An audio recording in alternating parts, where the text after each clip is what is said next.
So hello viewers, কীভাবে পিসিতে WhatsApp log in করবেন এই ভিডিওটা আজকে দেখাবো। তো এই জন্য আপনার প্রথমে চলে যাইতে হবে আপনার পিসিতে যে কোনো ব্রাউজারে যাওয়ার পরে এখানে সার্চ দেবেন হোয়াটসঅ্যাপ। তো এরকম একটা ইন্টারফেস শো করবে। তারপর দেখেন যে এখানে হোয়াটসঅ্যাপ ওয়েব নামে একটা ওয়েবসাইট আছে, তো এখানে ঢুকবেন। ঢোকার পরে কিছুটা হয়তো সময় নেবে।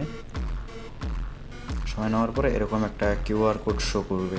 তো এই কিউআর কোডটা আপনাকে মোবাইলের যে হোয়াটসঅ্যাপ অ্যাপস আছে ওখানে ঢুকতে হবে। তো চলে যাচ্ছি আমি এখন মোবাইল অ্যাপসে, ওখানে দেখব কিভাবে এটা স্ক্যান করতে হয়। তো চলে আসলাম মোবাইলের স্ক্রিনে। এখানে দেখেন যে হোয়াটসঅ্যাপ যে অ্যাপসটা আছে এখানে ঢুকবো।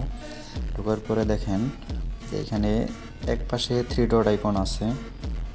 এই থ্রি ডট আইকনে ক্লিক দিব। দেওয়ার পরে এখানে দেখেন যে লিঙ্কড ডিভাইসে ক্লিক করলে এখানে দেখেন যে আবার পপ আপ শো করবে যে লিঙ্ক ডিভাইস। এখানে যে কালারটা আছে এখানে ক্লিক দেবেন।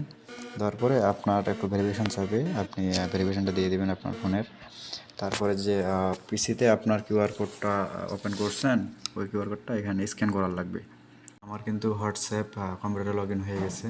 তো এভাবে মূলত হচ্ছে হোয়াটসঅ্যাপ কম্পিউটারে লগ ইন করতে হয়। তো ভিডিওটি যদি ভালো লাগে অবশ্যই চ্যানেলটিকে সাবস্ক্রাইব করবেন এবং পাশে থাকা বেল আইকনটি অন করে দিবেন।